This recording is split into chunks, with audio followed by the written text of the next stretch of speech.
Hello, everyone. Whether you know it or not, this is our third attempt at this introduction of our guest today. Thank you so much for joining us. Thanks for subscribing. You better be subscribed, because if you're not, Michael's coming for you. Yeah. He now has done one class with me doing jiu-jitsu, and he knows how to get you. Mm-hmm. Today we have in studio a good friend of Michael's, Jacob Romeo Lecuyer. He is a digital creator, content creator, and has some really cool little guests to share with us today. Jacobs, thank you so much for joining us, man. Oh, you're welcome. That intro was much better. That was a much better intro. Thank you, Adam. You nailed the name. So, and if you forget along the journey, I have no, if I got offended of people that mispronounce my last name, I'd be dead. Anxiety and depression and like that'd be. Yeah. So tell us about your guests. This is Dr. Professor Hu-Man Root and Machib.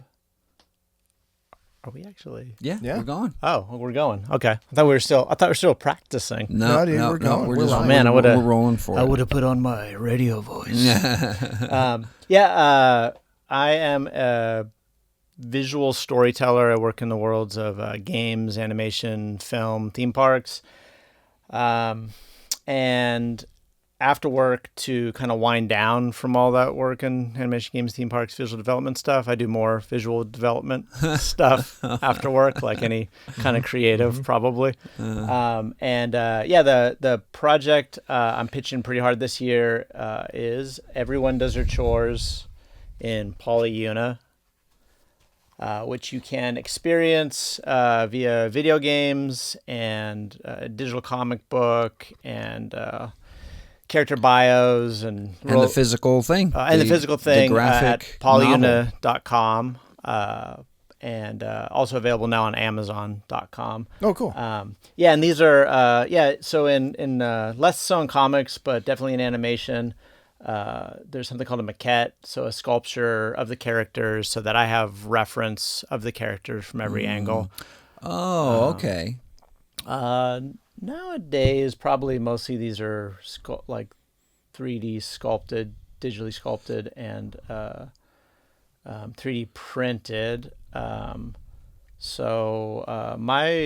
My training, I've classically trained artists in real sculpting, real painting, all that kind of stuff. So I do, most of the time I spend working digitally, but whenever I can do stuff by hand, like these, I attempt to do stuff by hand. What does that mean, classically trained, when you're talking about the visual arts? Oh, good question. So mostly like it's like if you're a musician or artist or whatever, and you want to sound like a douchebag, you say, I don't know if you know, but I'm classically trained.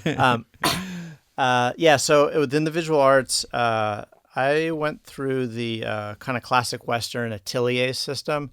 So even though my end output is all digital, I'm using a stylus and like everything I do is on the screen. But my actual training was in from life, drawing life figures, under like studying anatomy, composition, perspective, all with charcoal, oil paint, all that kind of stuff. I guess the idea with classical training is, if you understand the foundations really, really well, the theory is that you could kind of do anything. So I'm going to make like a musical analogy. I'm not a musician, but you could tell me if this kind of fits. But like, theoretically, if you're a classically trained musician, I would think, right, you can go on to play like jazz or punk rock or whatever, and it's going to have so much more power because you understand the foundations of how all those things are built. So the same thing kind of with art. If you can kind of, if you understand the history and of your craft and like the original way it was done, the idea is that, you could be more. You're standing on the foundation of what like the art form has established through the generations. That's kind of the idea. The other kind of thing is like nowadays. I think since you're using the musical analogy, I remember I met somebody. I'm a musician. I'm a songwriter. That's what I call myself. But I can't read music. I don't know any of that. So I was having a conversation with somebody who was a composer, classically trained, and I said, "Oh yeah, I'm a songwriter," and they were like, "No, you're not." And I was like, right, because I don't actually write the music. I just like play on my instrument and remember what I played, but I don't. But I was kind of like, okay, I guess you have a point. Maybe in certain circles, I'm not a songwriter. Right. And you actually got to the main point of being classically trained, so that when you're talking to another person and they say, "Oh, I'm an artist," I could say, "No, you're not." That's like the main. It's just like that's why you do it. That's why you do it. Yeah. Pinky up. It's also, man, like, so with the advance of new digital technologies, which that's just like ever since the Industrial Revolution, ever since 100 men are replaced with a steam shovel, right? We've been on this trajectory of automation. And so like AI, that kind of automation process isn't new. People are like kind of freaking out in my industry as if it's new, but automation's been going on forever. I think I like about having like one foot in the traditional kind of world and that kind of classical training or how it informs stuff is, I don't know, like if I'm developing a project, I could theoretically do it by the whole thing by hand, like if I needed to. And when the power goes off or the technology's down, you can still make art. Yeah, I can still make art. So as an example, Scott, you want to pass that board? Skateboard incoming. So I was going to show up on the video, but yeah, that's great. Okay, so here's a board design I did just kind of for fun on my own. So all by hand. Yeah, kinda. So this is a real crazy project process. I was doing a lot of experimentation. So I combined digital painting and 3D models and AI to get some of the initial concept stuff done, and then acrylic paint, all this other stuff with this piece. So this is like every medium together, all the digital technology stuff plus traditional stuff. Very cool. But I figured out the composition for this as an oil painting. So I don't know. I love being able to go back and forth. And, yeah. I don't know. Also, years ago, I worked as a professor. So I worked as a professor for about 10 years. I built and ran a program with a Disney artist named David Gardner at the Santa Fe University of Art and Design. Total dream. Built this entire program. I thought I was going to die doing that. And then the entire university shut down. It was owned by this overseas company, and at a board meeting somewhere, they're just like, what is profits in U.S. company? And the guy's like, 2%, sir. And he's like, liquidate it. So an entire big, it was the only dedicated big art university in all of New Mexico. And, kids went from all over the Southwest to go to this place. Wow.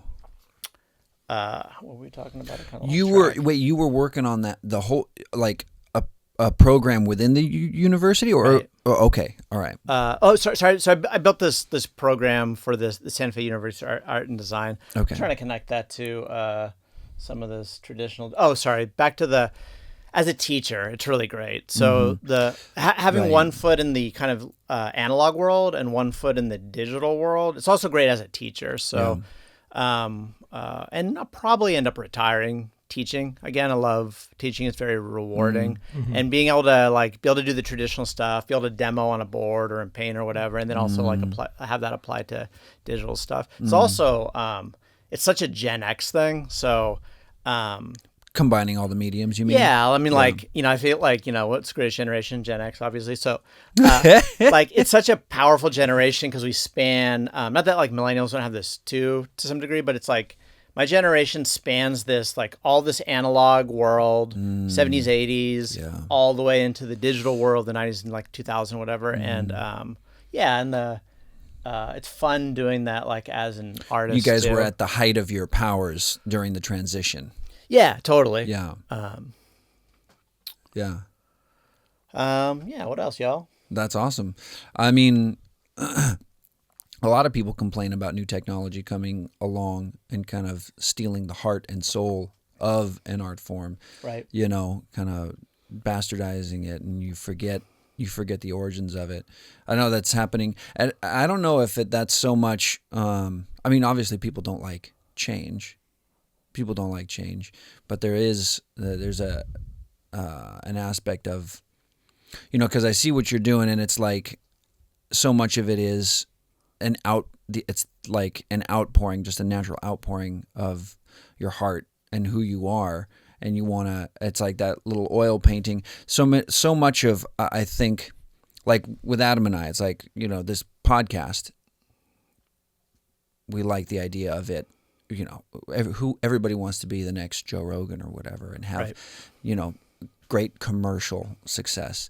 And so how do you walk that balance of, it's not that I don't want what I'm doing to be successful, right. but I also, if I think too much about, how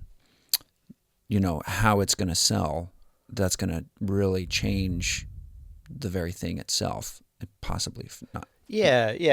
Just a couple thoughts about that. I think that's really good. Related to some of the stuff I'm doing, and this whole spanning the gambit from digital to traditional. Something I've learned doing this for like 30 years or whatever, is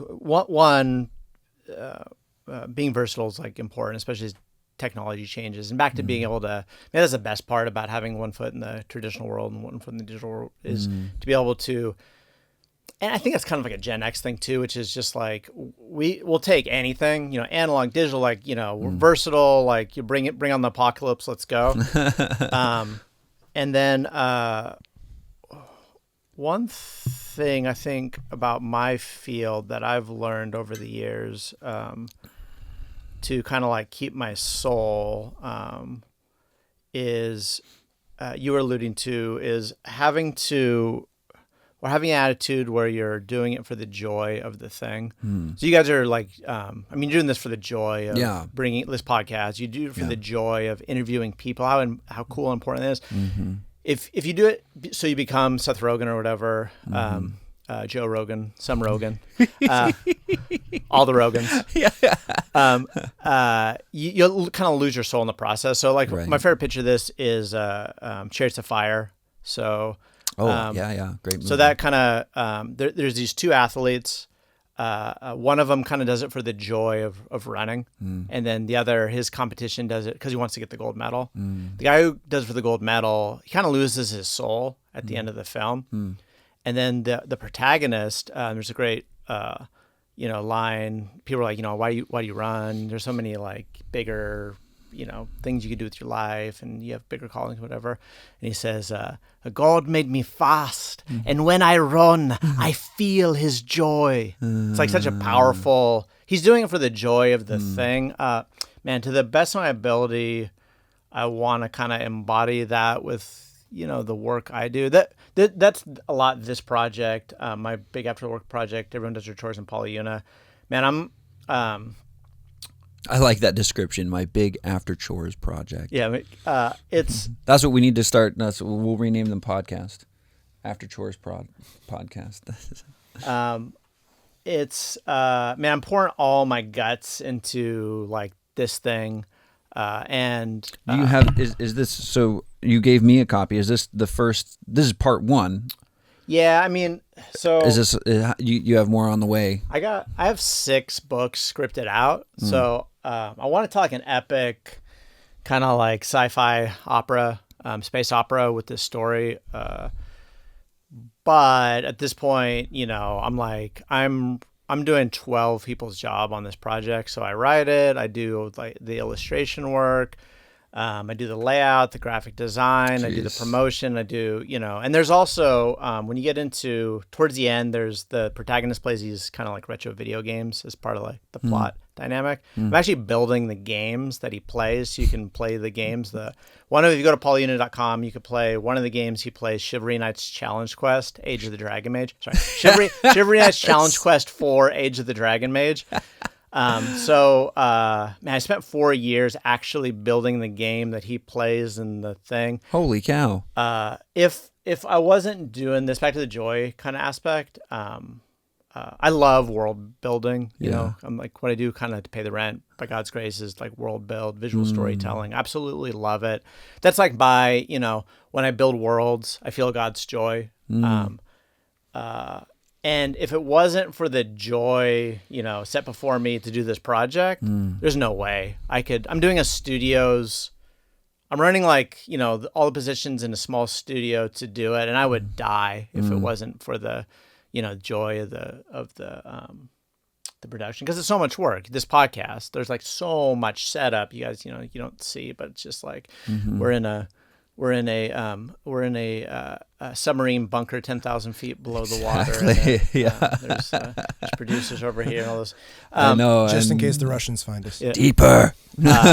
But this is so much work. Yeah. And if you don't have joy fueling you to do after work projects, like we're doing here, like I'm doing here, you'll die. Particularly as you age, you can kind of pull it off. I think when you're in your 20s, you could do it for kind of hubris. Yeah. Because I want to be, whoever. I want to be the greatest, whatever.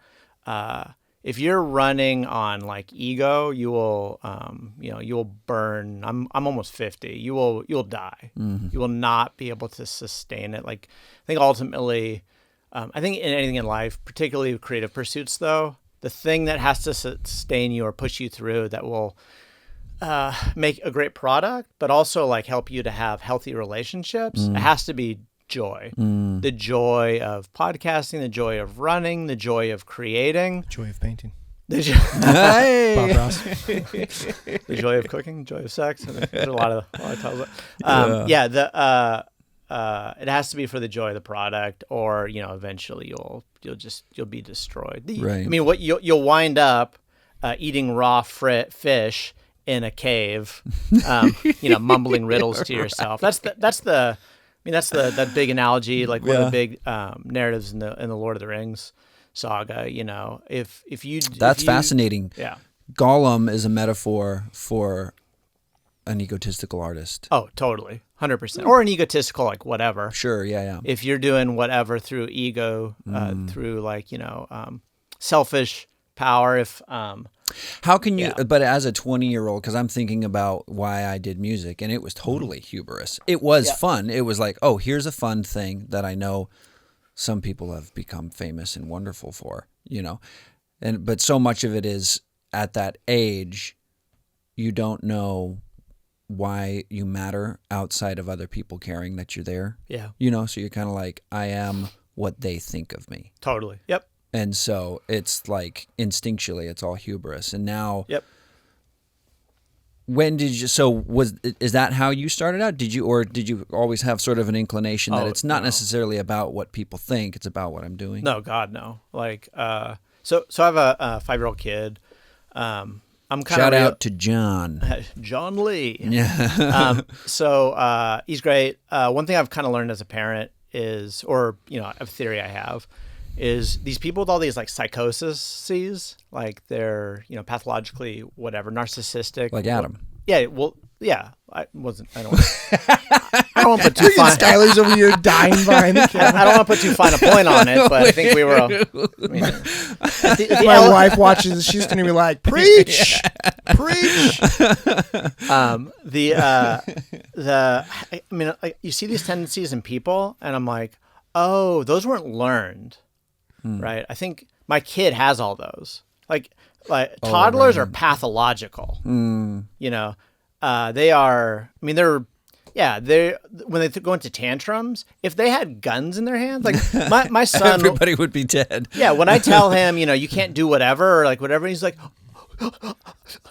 I'm going to call police. I'm going to throw you in jail. I'm going to call bears. They're going to get guns. They're going to kill. They're going to chop you up. And we're like, the stuff that comes out of these. So anyway, you grow out of those. Adam's things. got 4. Some of us, you grow out of those things. I think people who have like pathological tendencies, they through trauma or like bad choices or lack of self-discipline or whatever, they just maintain those things that they had as a kid and then they didn't grow out of them. So. As an artist, back to like your question, yeah, totally. I mean, I was doing it for all the wrong reasons. Life beat the crap out of me.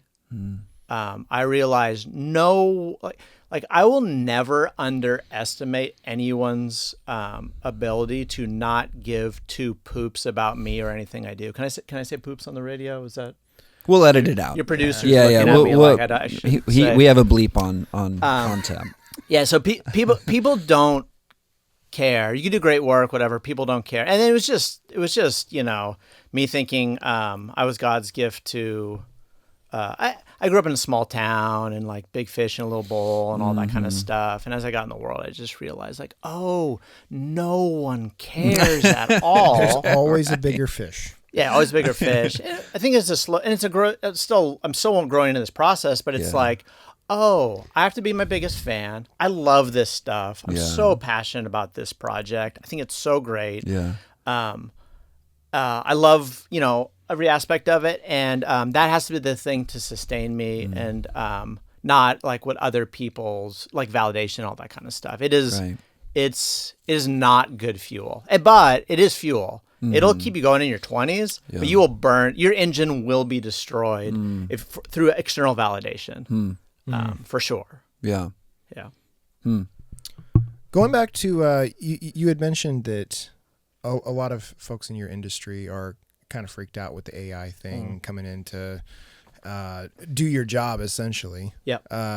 Have you used it? Have you ever like what is it doing that is potentially better than what you do?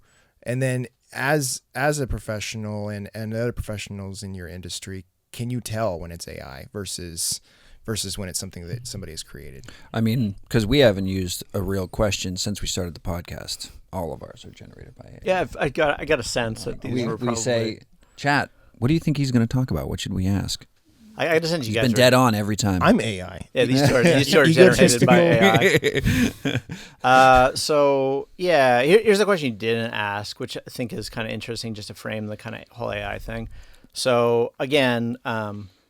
younger people like who didn't grow up through. I grew up through the transition from traditional art to digital art. And people were saying the same stuff then. There was a tradition, back in the day, from painting to photography. So this thing, and again, like I mentioned, the Industrial Revolution, whatever, automated processes. AI is a natural. This is a natural kind of like flow from automated processes that began with the Industrial Revolution, right?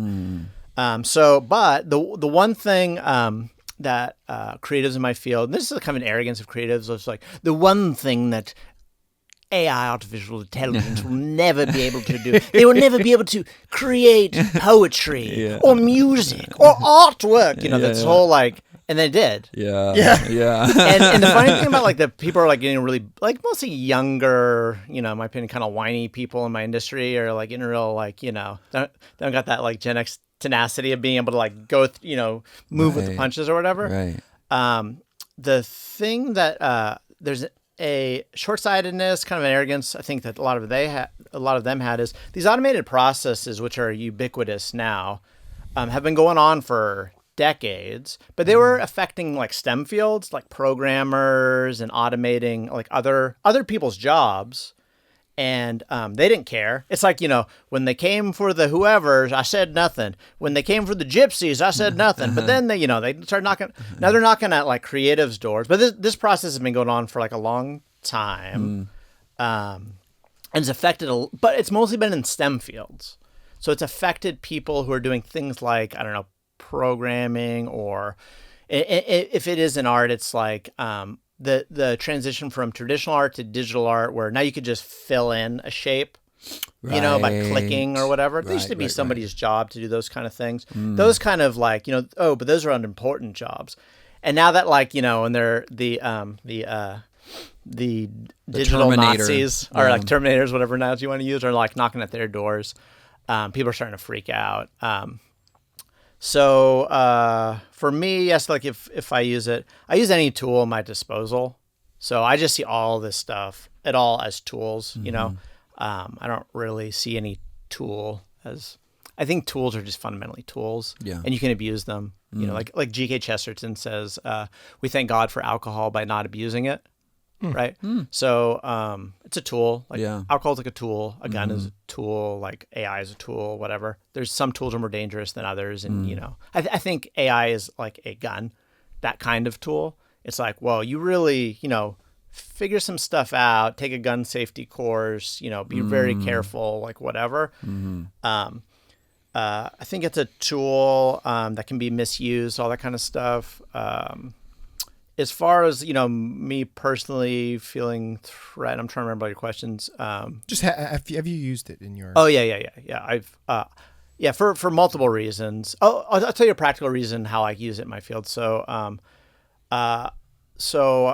I do visual development for film, animation, everything. It's all about speed and quality too, but you have to generate tons of concepts. If I'm working on like a character design for a character, I got to generate 50 concepts to show a creative director or art director, whatever. I mean, I'm kind of in that role myself now, but a lot of it's about speed. I look for quick processes. A process I used to use was called photo bashing. So I have to make a tank, and I have to make like a World War I tank for like a film project, let's say. I'll take an actual World War I tank, and then I'll take components of other World War I tanks, and I'll kind of cut out the photos in Photoshop, kind of put them all over top of each other and do a painting over the top of that whole thing to generate concepts quickly. So that is the most labor intensive component of that is doing all the cutouts. And I'll use AI. I'll give give me a World War I tank, and I'll have it auto-generated on a white background, so I don't have to do all the cutout stuff, and then I'll do my digital painting on top of that. So these are tools. Automated processes are fantastic.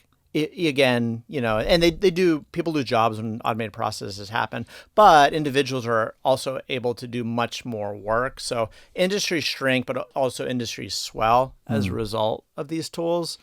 So I think maybe like a kind of big question in my industry is like, there's this sort of kind of witch hunt amongst more like young artists, just like, putting these like, no AI things across their what's the word? Virtue signaling, virtue signaling, like, we don't use AI ever. And that's probably a big mistake. Yeah, I'm more into using tools responsibly. So I guess it's probably a life philosophy of mine. If there's a tool, I want to learn it and use it responsibly. I'll use the tool and I'll see if, is this tool for me or not? So I don't use it like a ton, but it's something I use. I'm back to like something we talked about before. I'm so grateful to have had a classical education. Because again, if all the lights go off or whatever, I can, with like a paintbrush, some pigment, and a pencil, I can figure all this stuff out. I don't need all these tools. They're not, I guess here's a responsible way to use automated processes. Learn how to do it from scratch, right? And then use the automated processes to speed up your work. So they become a like fuel in your tank as opposed to a crutch. When automated processes become a crutch, that's dangerous. So I can't imagine being a kid growing up now with how easy it would be to have AI write an English paper for you. Again, being in my youth and just being stupid and not understanding the importance of learning it like the hard way. Right. I feel like kids have the potential to sort of become like ruined mentally, like basically turn into those characters from WALL-E, Those, anyway, that's an interesting. I guess I've never even thought of that with AI. All of my kids are homeschooled, so I mean we're not in the public school system, but I wonder how they're navigating that and trying to discern whether or not this paper that was turned in was produced by.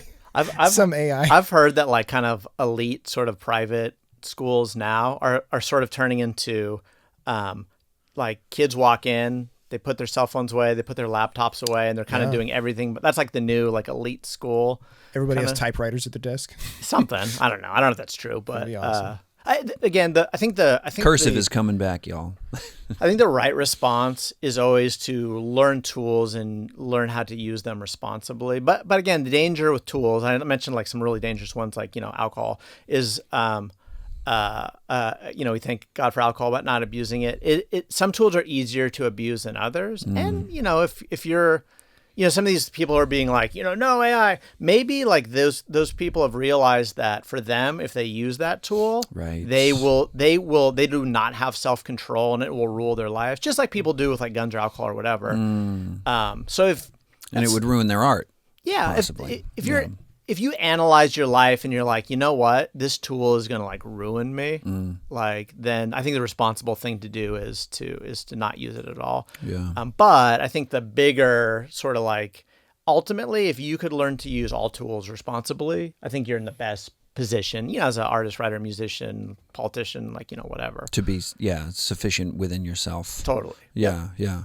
Master yourself, like grow in self-discipline so you use all the tools. Hopefully again, back to that thing, for the joy of the thing and the betterment of mankind, using all the tools to like,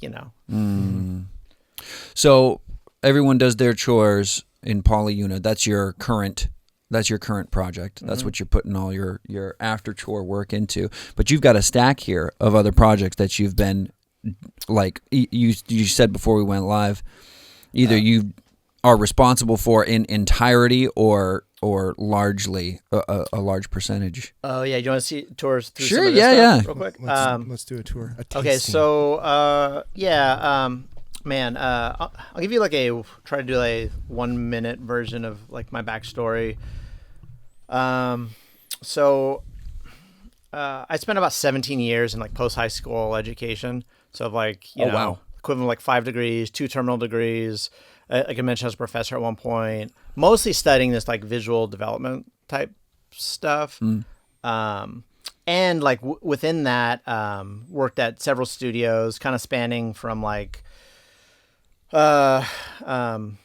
comics, animation, theme parks, film, all that kind of stuff. And it's a pretty transient sort of field. So a lot of times in those fields, you'll work on a project. When it's done, you're just gone, particularly in animation, but in other fields too. So you work on a film, last 2 years, it's done. Well, cool. Right. Then you're out of studio work for like a minute, and then you're like back onto another like project. That's this stuff. At one point, I worked for a company called Meow Wolf.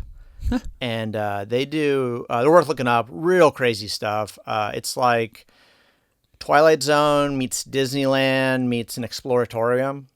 And I was a visual development lead on an installation they did in Las Vegas and one they did in Colorado. And the Colorado one, for example, it's called Convergence Station. It's 90,000 square feet, $60 million project. Oh. It's like if you imagine walking through a video game and all the levels, it's like you get to kind of like walk through a video game. Wow. That's some of this stuff. Meow Wolf. Let me skip to the bottom of this stack. I can hold some stuff if you need. Oh, thanks, bro. So here's some of the visual development work we developed for. This is one component of that whole thing. It was called Ice World. So one of the levels you get to go into is called Ice World. And we would do the visual development work. So this is part of what you did in Colorado? So this place was based in Santa Fe, and I was in Santa Fe when I was working on it, but the actual installation was done in Colorado. So we'll do concept art. Like the idea with this was that there is a kind of a tropical sort of world that gets immersed in ice, and so these really colorful people are now living in like an ice world. So it's like colorful outfits with lots of parkas, sort of. You can hold it up, because I don't want you to lose your mic. Oh yeah, sorry. Where should I hold it? Is this good? Sure. Okay, right. Yeah. Okay, so and we just our team worked on character design, environment design. Huh. So now this is a visual representation of a physical installation. Yeah, so we'll work on this on paper because it's cheaper to do on paper than like actually construct, and then engineers, architects, whatever, build it in real life. So one example I think kind of brings it home for this is, so we did a bunch of visual design development work on. They had these 2 giant mechs that you can actually Wow. climb in these things. Wow. And you can like navigate in their controls. When you do that, it if you get everything lined up, this like the ceiling explodes open, all this like light show starts, and they Where is all that now? Is it still? This is in Denver, Colorado. It's by the NH. Oh, NFL cool. park there. That is cool. There's the actual thing that they constructed. That is cool. Yeah, so Wow. that was a really neat experience because normally the stuff I do, it's the other stuff for like comics, games, film, whatever.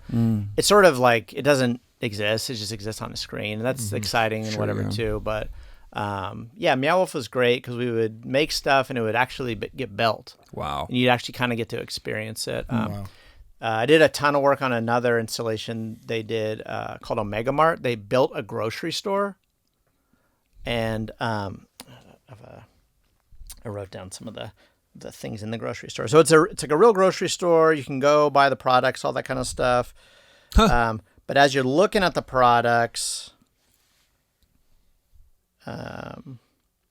you notice. Oh man, I wrote it down here somewhere. You notice it's just super weird stuff. Like it'll be this can of peanuts, peanut-free salted peanuts. So it's just a can of like all salt. And then just like weird trippy like products, and then you kind of like you open up the kind of milk, soda, whatever thing, to go get a soda, and there's this portal opens up, and you go back and like fall into this weird Twilight Zone world or whatever. Jeez, what's that one called? That's called Omega Mart. That's in Las Vegas. And that's a physical location. Yeah, physical location. Area 15 in Vegas. And you go to a grocery store, and then it just gets. Then the further back in the grocery store, the like weirder and weirder. Whoa, it gets. I want to check that out, dude. Awesome. Yeah, they got a big installation that's going in New York sometime in the next few years, Meow and then Wolf. another one in LA. So are these like you got to buy tickets? Yeah, you buy tickets. You can buy a ticket to go in. Yeah, it's like in that sense, it's like theme park meets exploratorium. And so, like with that grocery store, what was your role in that? Oh gosh, I think this is my. It was concept design again. Let's see if I can find some stuff from. That's a cool looking book. That actual Did you get the project. board pages? Man, should have book-eared this. Yeah, it's just doing concept. Here's a bunch of character design stuff. I think this is actually more like Denver stuff. Yeah. But I would do like like character designs. They deal with a lot of weird sci-fi, alien, creature-y, kind of crazy stuff. What was really fun on that project? I did all the mascots. Huh. I did 150 mascots. Oh wow! And it was just super. They were for the fake products. for the fake products. That's cool. And they were inspired by. I love doing like cute, funny, crazy. I don't know, like design stuff. And those were all inspired by Japanese mascots, which are just like a trip. They're super weird and crazy and kawaii and like out there. Yeah. And so, I did all. I wish I brought the mascot book. Dude, a good mascot is a tough thing to nail. I'm a Kraken fan, but Bowie has got to go. Oh my! I don't want to, dude. I want to take. You struck a nerve. Oh man! I don't want to take the whole podcast with this, but Bluey, is it Bluey? Bowie. Yeah, exactly. Yeah. Bowie. The name says it all. So the Kraken, this epic titan of the underworld. It's yeah. so great. Yeah. And they have this weird treasure troll as a mascot. This is my. So yeah, He's terrible. I bought a Kraken pass like last year, and I got to go to like 5 games, and I was so excited about all like the visual representation of the Kraken. It's so awesome. Yeah. And then Bowie comes out, and I was angry. I was because it's like this mascot's so Bad. it's so bad, it's so inappropriate. Here's my theory with Bowie. is they had those great Kraken merchandise, like whatever. It's like amazing, it's so many great directions. Like what if you had this like epic, like cute, but like fearsome squid monster mascot? It could be so like this Japanese type mascot. So many directions to go. So there's someone who sponsors the Kraken, and this is my theory. They dropped like $10-20 million in, and it's like, actually my wife thinks that the mascot should be a treasure trove. Yeah. And it's like, yeah, we were thinking about this cool squid monster. Yeah. Well, I mean, I could retract my $10 million. Yeah. Oh, no. Treasure Troll's great. Yeah. I'm like, how else? Anyway, yeah, sorry. Well, we can stop there. He's supposed to be the son of the Fremont Troll. Oh. He's the offspring of the Fremont Troll. Whatever. Okay, yeah. But then he's also a sea troll. So he's like Skylar, part Fremont Troll. The thumbnail should be Jacob going like, I was angry and just like choking out yeah. Bowie. Here, yeah. As a world builder, it was a continuity thing. Is like primarily. I know. I'm like, well, it's like where's the Mariners have a moose. That doesn't make any sense. Which are not even native to Western Washington. It's the location. Yeah, it looks like it would be around here, but it's not. Dude, you know what the Mariners have that is totally, absolutely amazing? As it's like a secret mascot. I don't know if you guys have ever seen this. So me and my son went to a Mariners game recently, and we had we were like center field back, wasn't great seats, and they had this like little cutout, and we look over. My son like runs over, and he's like really excited. Have you guys seen the salmon mascots? There's a salmon family. It was in this little cutout. They didn't even let them on the field. It's a king salmon. They're so well made. It's this king salmon. He's got this big crown. Well, they have them race around now. Oh, okay. You guys have seen it's like the last 4 games that I've seen, they have I don't know, it's the 6th inning or something like that. Between innings, they have the family of salmon come out and race. Oh, they're so great. They're so well made. They're thematically appropriate. Mm-hmm. The secret mascot of the Mariners, the Salmons, they're so great. The Moose is like... What is that with sports teams? Because I know the Denver Nuggets have like a cat. We have a Bowie guy. The Mariners have a moose. It's like, why can't you just stick with the theme? The Rainiers are like almost spot on, dude. Because it's a reindeer. It's a reindeer, yeah. But it's like, really all they are is a beer. So it still doesn't make sense. Is that what that's from? I know. Probably not. Well, no, Rainiers is like, it's the mountain, Mount Rainier. I think the unwritten rule is like mascots kind of got to be weird and stupid. I guess you're right. And I look to the Buckeyes as an example. I've never seen the Buckeyes mascot, but it's basically like a cock and balls. It's like running around the field. It is so weird and inappropriate and... now I can't Google it. Yeah, don't Google the Buckeyes mascot. Yeah, that's so bad. His AI's listening. He's going to know why I'm Googling it. He's like, this is what you want, right? You know what else the Mariners have that's amazing is a lack of World Series appearances. Anyways. Keep going. Anyways. So, how can somebody that has an interest in art and they're messing with it, they're enjoying it, how can they take themselves into a position where they're potentially getting paid for what they do?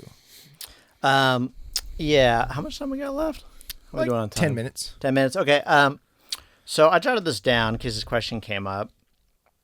So you're an aspiring artist. So you be in the beginning, you're like aspiring artist. So here's a kind of like the Pokemon evolution of like an artist.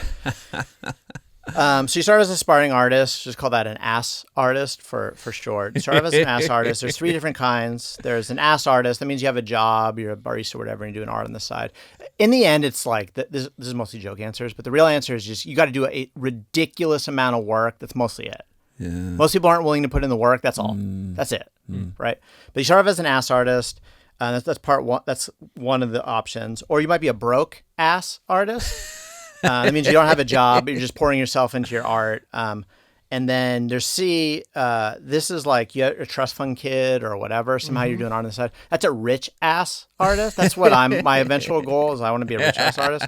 So you're an aspiring artist. Those are the 3 categories of aspiring artists. And what are you aspiring to do? You're aspiring to to be a convince artist, you want to convince other people to give you money for art.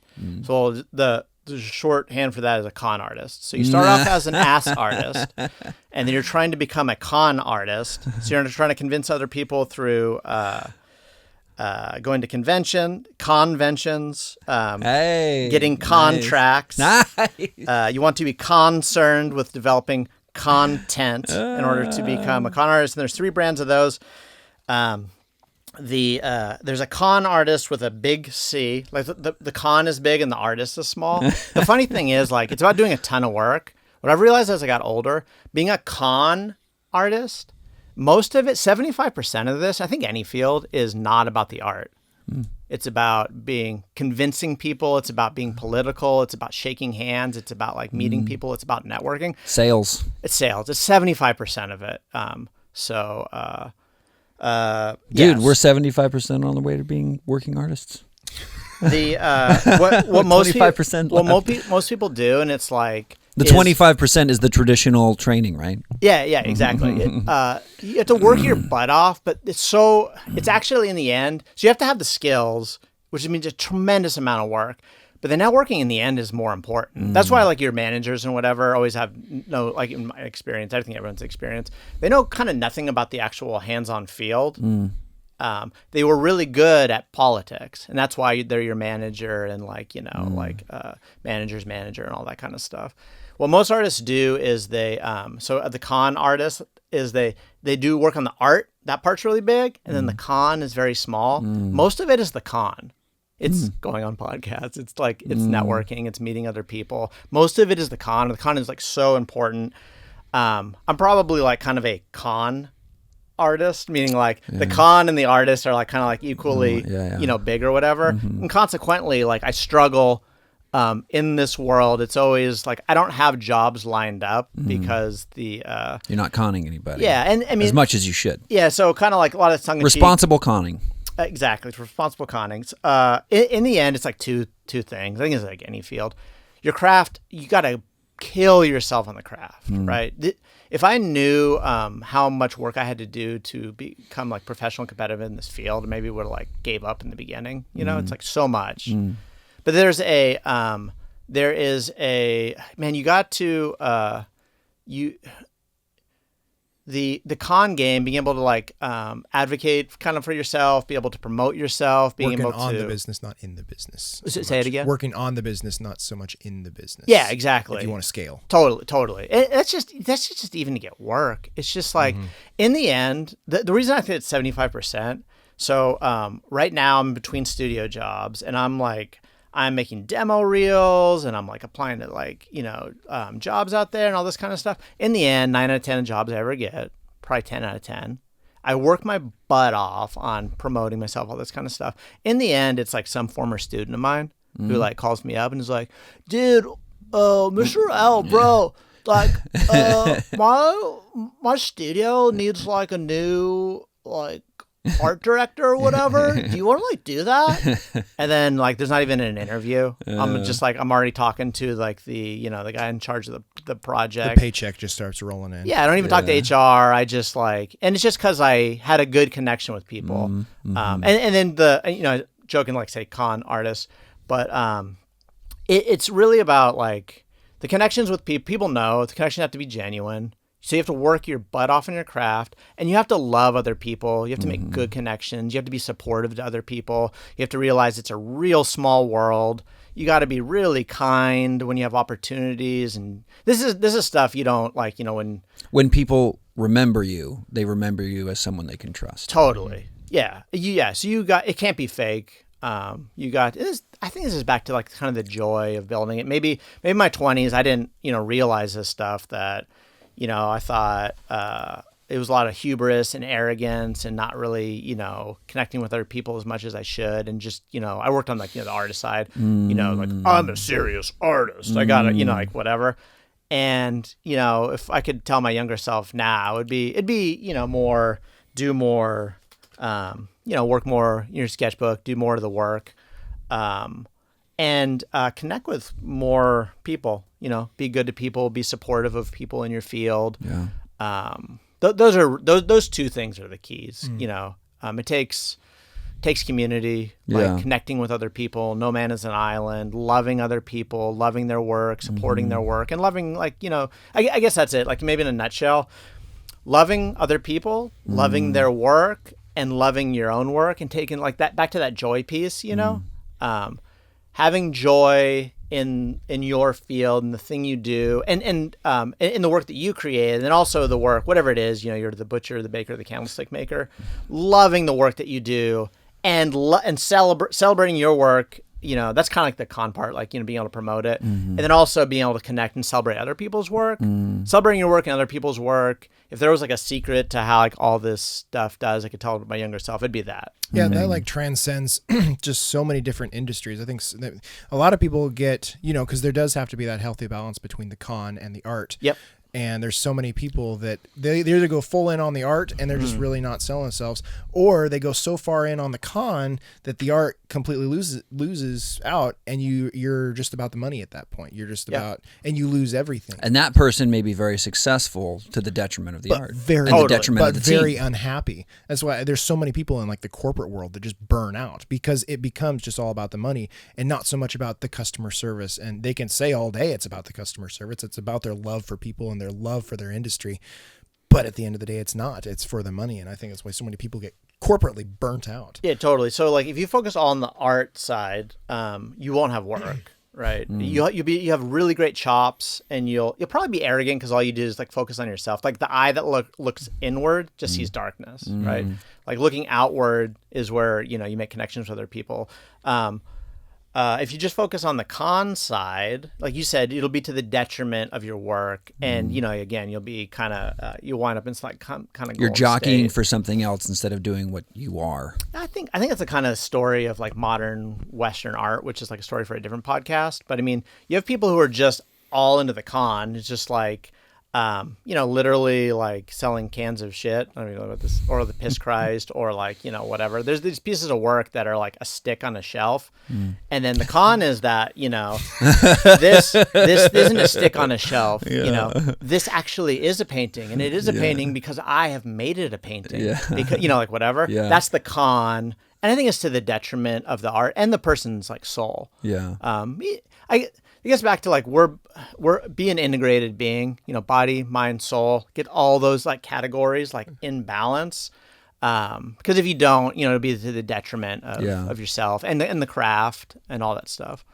Yeah, the stick on the shelf thing. Man, I was down in Texas last year at my dad's house.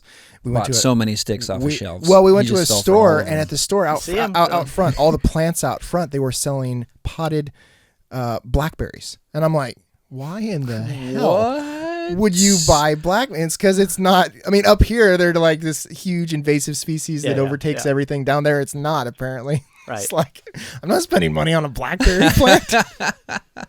Anyway, cool. So. Well, let's do a last sturdy plug for all of everything that you're doing. Where can people consume it, get it? Where can they find all of this incredible? Well, I guess we kind of did a plug at the intro, but yeah, wrap it up how you like. Yeah, I will plug.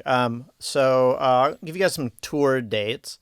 So I'm on tour this year, trying to pitch this project. Everyone does their chores in Polyuna, which I didn't really. Everyone does their chores in Polyuna, which I didn't really pitch. This is the project is an all ages sci-fi fantasy story. It's like Muppets meets Lost in Space with Dragons. Love that. That's a great kid friendly. Very kid friendly. Heavy on the world building. I'm really like love deep. I love stories that seem very silly on the surface, but like as you get into them, they're like, oh, there's a lot of like depth and substance. Is it a video game too? Yeah, there's also a video game. One video game, 2 more coming. So. What platform is the video game? It's web based. Okay. So you can play it for free. So Shiveranch Challenge Quest for Age of the Dragon Mage. Also developing Ultimate Battle Fight Street Puncher's Revenge. That's like a thing with this. Street Puncher's Revenge. And, I love that name. Meow Meow Kitty Commandos. Sweet. So all tied to this. And so and I'm kind of going on tour with it. So I'll be at Rose City Comic Con, September 5th to 7th. That's in Portland. Grit City Comic Con, if you're in Tacoma or like kind of Kitsap area, that's November 15th. Olympic Collectible Expo, October 25th. That's kind of local-ish in Silverdale. Oh, sweet. And so you can go to jacobromeo.com. That's where you kind of see like the megaverse of all this stuff. The comic is at polyuna.com. Poly, poly, like many, una. Many becoming one. If you like, maybe get our text thread. Mm-hmm. Maybe send our links, all of your links to that. We can we'll put it up on the Oh, yeah, sure. Yeah, I'd love to. Yep. Yeah. Can they play? That's great. Go into that website? I'm not cutting you off. I just go into that. Thanks, man. Go into that website. Is that where they play the video game too? Yeah, you can play the game there. We're about to release a huge like update to the game. So okay. Initially the game I wanted to just do like a mini game to give you like a feel of like old. It's like an old school side scroller type game. Yeah. Sweet. And I wanted to like kind of capture all the nostalgia of that. And then my programmer, who is his name's Lionling. It's this kind of like an online avatar. Oh man, I can't say enough good things about Lionling. Amazing individual, and he loves the project so much. He's like, I want to turn this into like a full-fledged game. So he's working on a 20 level like actual like something you would play on NES or Super Nintendo. Yeah, oh, sweet. So that's pretty exciting. And we're gonna release a big update maybe this month on that. But you can play it currently for free. It plays on phones. It's a lot of compact detail. It's kind of made for a desktop or a laptop, but you can play with phones with and you can play with a controller if you have one hooked up to your laptop or whatever. Okay. All right. Jacob, thank you so much for joining us. Oh, thank you guys. Thank you so much. Yeah. Everybody, we'll see you next week. Subscribe.